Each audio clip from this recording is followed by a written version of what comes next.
मैं उस समय इंडियन पुलिस सर्विस में था और मुझे माननीय प्रधानमंत्री जी विश्वनाथ प्रताप सिंह जी के समय में ओएसडी बनाया गया था अयोध्या मामला देखने के लिए।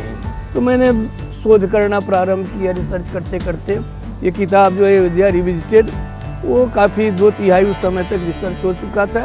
इलाहाबाद हाई कोर्ट में हम लोगों ने पहली बार इतने सबूत दिए कि वो बराबरी का फैसला आया और हमने सिद्ध किया कि जहाँ विवादित ढांचा था उसका जो मध्य भाग था वही राम जी का जन्म स्थान है और सुप्रीम कोर्ट में इस बात की मान्यता हो गई। 6 प्रमाण में 2 अयोध्या महात्म्य है जो ऑक्सफोर्ड यूनिवर्सिटी में रखी हुई है किताब। मैं बचपन से धार्मिक रहा हूँ, पूजा पाठ के बाद ही मैंने कभी अन्न जल ग्रहण किया है, ये भक्ति रही है बचपन से। इन अयोध्या से मैं जुड़ा 1990 से। मैं उस समय इंडियन पुलिस सर्विस में था और मुझे माननीय प्रधानमंत्री जी विश्वनाथ प्रताप सिंह जी के समय में ओएसडी बनाया गया था अयोध्या मामला देखने के लिए। उनके समय में फिर चंद्रशेखर जी के समय में जो प्रधानमंत्री थे, 2 प्रधानमंत्रियों के समय में मैं गृह मंत्रालय में ओएसडी अयोध्या था और जितनी वार्ताएं हुई सब का संचालक मैं ही था। मैं ही सब कुछ, चूँकि मैं इतिहास का विद्यार्थी रहा हूँ, संस्कृत का विद्यार्थी रहा हूँ, इसलिए मुझे सारी पृष्ठभूमि मालूम थी, तो मैं ही ये संचालन करता था। तो 2 प्रधानमंत्रियों के समय में गृह मंत्रालय में ओएसडी था। नरसिंहा राव जी के समय में मैं पीएमओ में जो अयोध्या सेल था उससे जुड़ा हुआ था।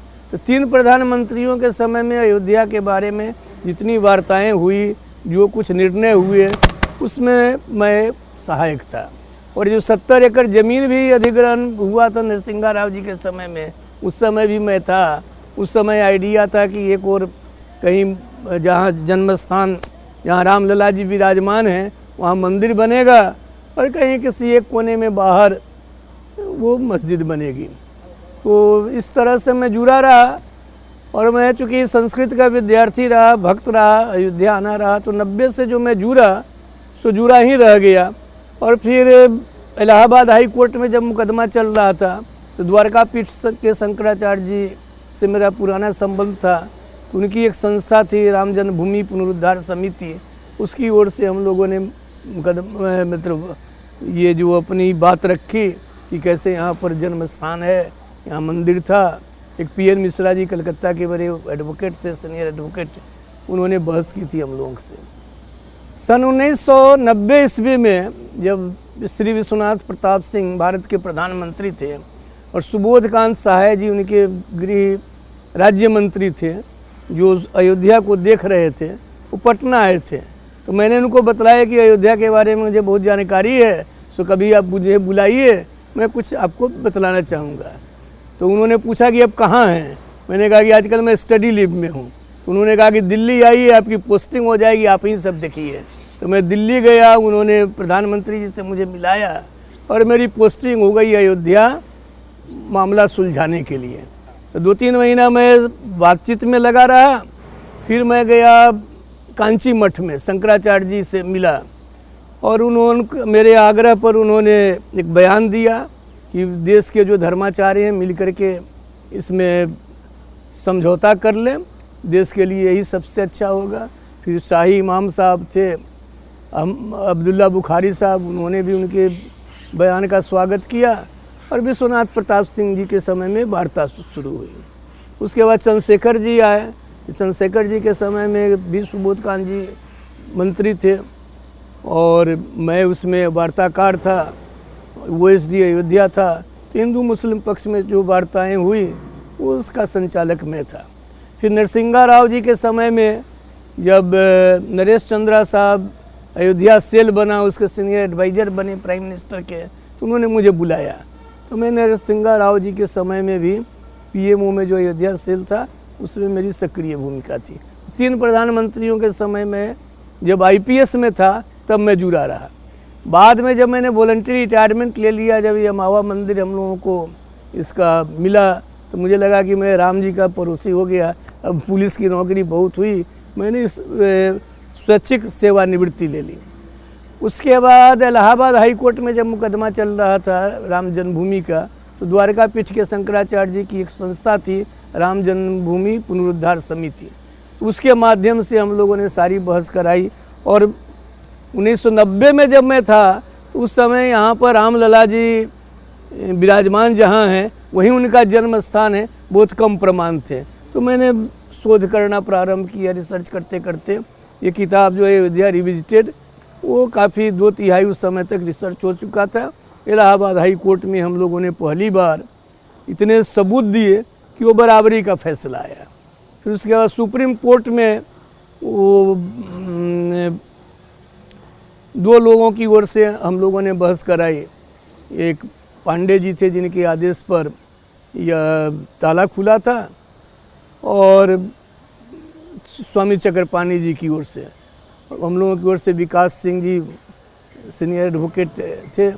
तो वहाँ पर ये दोनों किताबें दी गई, और उसके बाद इसमें बहुत सारे प्रमाण हैं, और हमने सिद्ध किया कि जहाँ विवादित ढांचा था उसका जो मध्य भाग था वही राम जी का जन्म स्थान है, और सुप्रीम कोर्ट में इस बात की मान्यता हो गई। हमारे पास वो नक्शा भी है कि भगवान का जन्म स्थान कहाँ है, जो सुप्रीम कोर्ट में दिया गया था, जिसे उनके वकील राजीव धवन जी ने फाड़ा था सुप्रीम कोर्ट में ही, क्योंकि 6 प्रमाण दिए गए थे कि वही जन्म स्थान है। 6 प्रमाण में 2 अयोध्या महात्म्य है जो ऑक्सफोर्ड यूनिवर्सिटी में रखी हुई है किताब, पांडुलिपि बल्कि, तो वो मैंने मंगवाई थी। एक बुकानन की रिपोर्ट है जो पहली बार मैंने वहाँ से मंगवाई थी। इसके अलावे 2 फॉरेन ट्रेवलर आए थे, उन्होंने चर्चा की है कि यही जन्म स्थान है। और एक सबसे बड़ा प्रमाण जो था, इन लोगों ने एक 1858 ईस्वी में 1858 में एक जो FIR किया है। जब हुआ क्या था कि यह मेरे शोध के अनुसार औरंगजेब के समय में टूटा था, लेकिन आम धारणा है कि बाबर के समय में ये मंदिर टूटा था। अब बाबर के समय में टूटा हो या औरंगजेब के समय में, लेकिन 1858 ईस्वी तक यहाँ पूजा पाठ चलता था, नमाज नहीं पढ़ी जाती थी, ये भी हमने सिद्ध किया।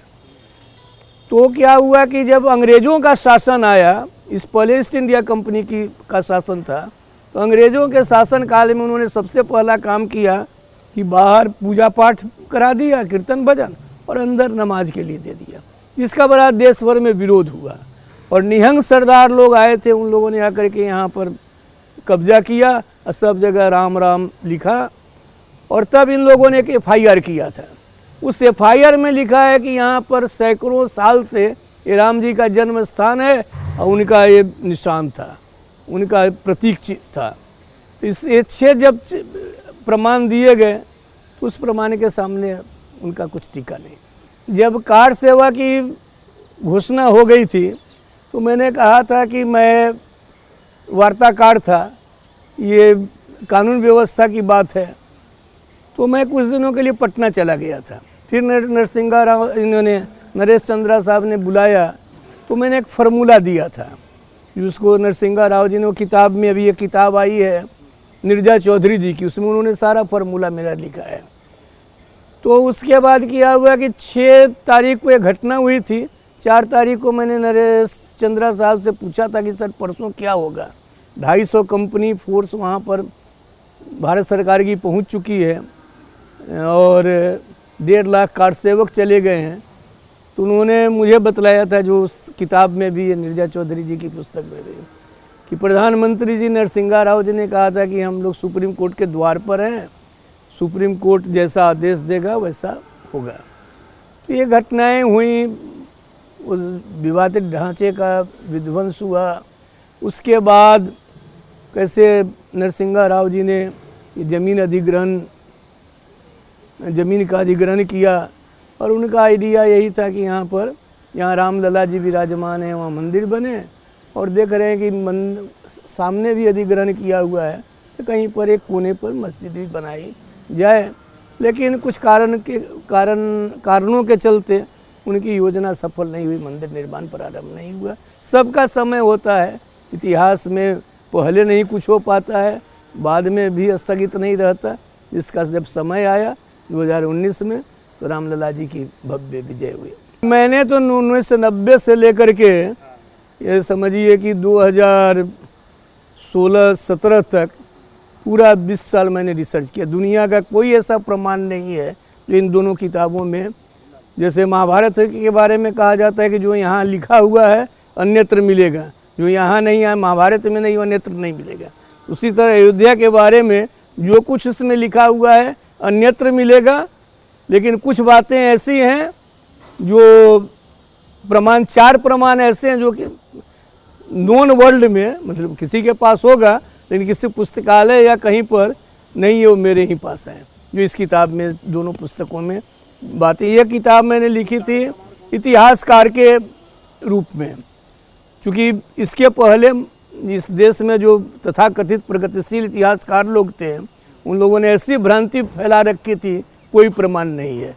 तो यह पुस्तक मैंने इतिहासकार के रूप में लिखी थी, अयोध्या रिविजिटेड, ये 2016 में छपी थी। और दूसरी किताब मैंने लिखी 2019 में छपी, ये मैंने सुप्रीम कोर्ट के लिए लिखी थी, कि वहाँ पर ये लीगल फ्रेमवर्क में लिखी हुई किताब है कि क्या क्या एविडेंस है बताने के लिए। इसमें भी एविडेंस है, लेकिन इतिहासकार के रूप में है कि आप कह रहे हैं कि ये ऐसा साक्ष्य नहीं है, ऐसा साक्ष्य है, इस तरह लिखा हुआ है, इस तरह करके। अभी गोपरतार घाट आप जाएंगे, जिसको गुप्तार घाट आज कहते हैं, जहाँ भगवान वैकुंठ धाम गए थे, उसका भी उल्लेख महाभारत काल से, रामायण में तो है ही, महाभारत काल से भी तीर्थ के रूप में उल्लेख है।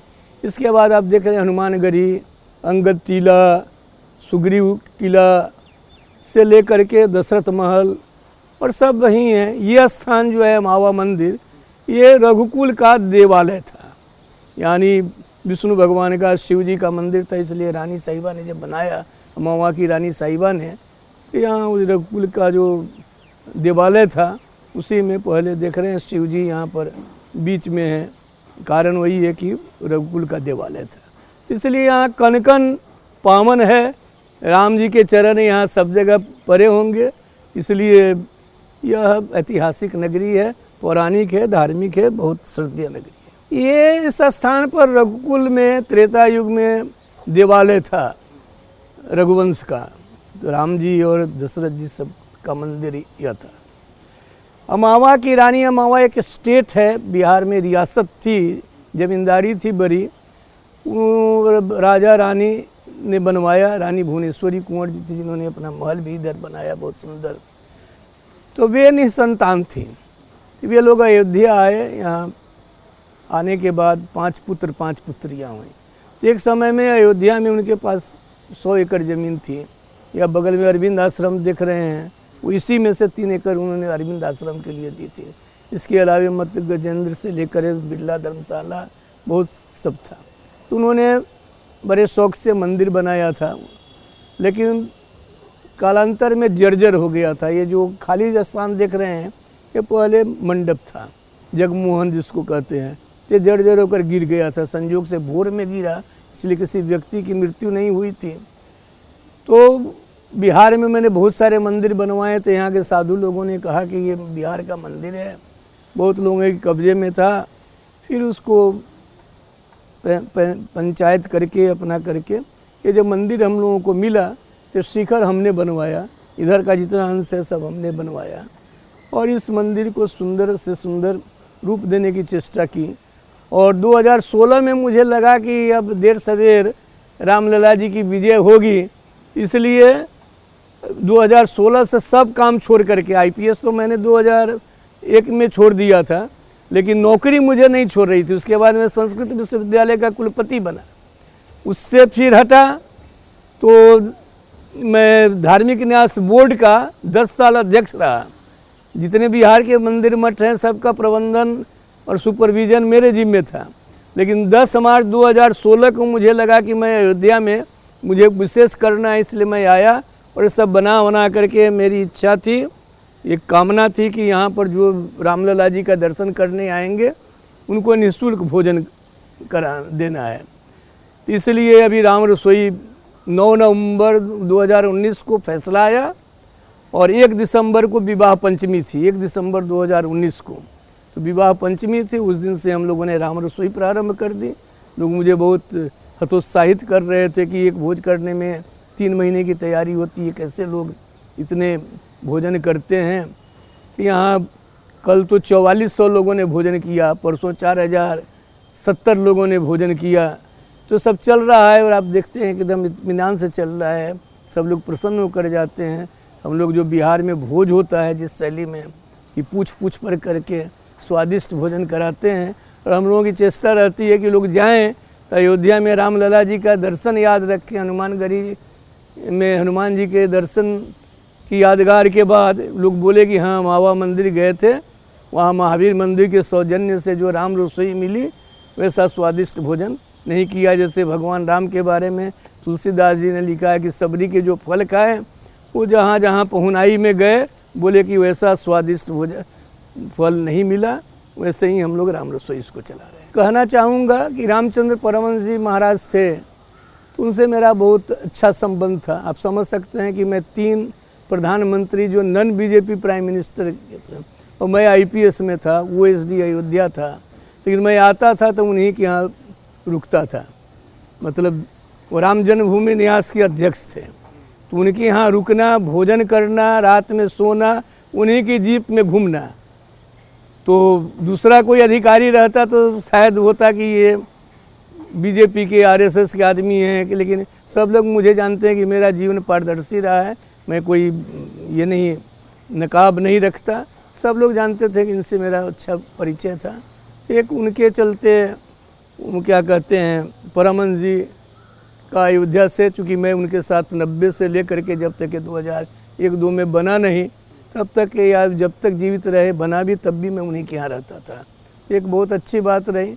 दूसरी बात रही कि जिस दिन फैसला आया उसके एक दिन पहले ये रामलला जी की मूर्ति जो है बहुत सुंदर है। यहाँ अयोध्या में रामलला जी की मूर्ति नहीं थी, राम जी के तो 3000 से अधिक मंदिर थे, तो बनवा करके यहाँ लगवाई और इसी संकल्प के साथ मूर्ति लगवाई कि रामलला जी की एकदम प्रबल 10 में 10 अंक वाली विजय प्राप्त हो। अब देखिएगा 13 नवंबर को फैसला आने वाला था, लेकिन 24 घंटे के अंदर ही 9 नवंबर को फैसला आ गया।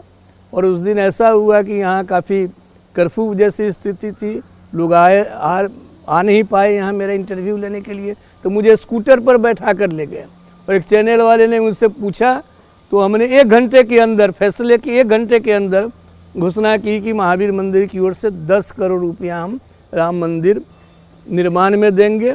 जिस दिन खाता खुलेगा 2 करोड़, प्रतिवर्ष 2 करोड़, और यदि उस समय मेरा आकलन था कि 5 साल लगेंगे मंदिर बनने में, तो हर साल 2 करोड़, यदि उसके पहले बन जाएगा तो उद्घाटन के पहले, तो 8 करोड़ हम 4 साल में दे चुके हैं 2019 से 23 तक, और 5वां किस्त जो है 15 जनवरी को हम उद्घाटन के पहले घोषणा कर चुके हैं कि 15 जनवरी को दे देंगे। तो 10 करोड़ रुपया ये हम लोगों ने दिया। फिर जब इन लोगों को लगा कि राम जन्मभूमि के लिए मार्ग चाहिए, तो ये जितनी ज़मीन है हमें करीब 3.5 करोड़ रुपए का मुआवजा मिला। हमने कहा कि नहीं, राम जी के काम के लिए सब हो रहा है। सामने से जो टूटा देख रहे हैं सब सड़क के चौड़ीकरण या नया राम जन्मभूमि मार्ग के लिए मिला। तो हमने वो पैसा भी कहा कि हम लोग नहीं लेंगे, हम लोग अपने ढंग से, और इसको अब हम सौंदर्यीकरण कर रहे हैं, क्योंकि 22 जनवरी के पहले हम चाहेंगे इसका सुंदर से सुंदर विकास हो जाए। जैसे कलश जो है 2003 में लगा था, काला पड़ गया, सोने का कलश हम बनवा रहे हैं चेन्नई में। जैसा महावीर मंदिर पटना में लगा है वैसा है। महावीर मंदिर पटना की ओर से यहाँ पर राम रसोई चलती है और लोग 3000, 4000, 5000 लोग भोजन करते हैं। और जब 1 महीना या 2 महीना जो होगा, 9 बजे सुबह से लेकर 9 बजे रात तक जितने लोग आएंगे सबको हम लोग निःशुल्क भोजन कराएंगे। इसके लिए हम लोग ने यहाँ एक पैसा लेते हैं, न पटने में लेते हैं। हम लोगों का बजट है, उस बजट से हम लोग इसको चलाते हैं। यही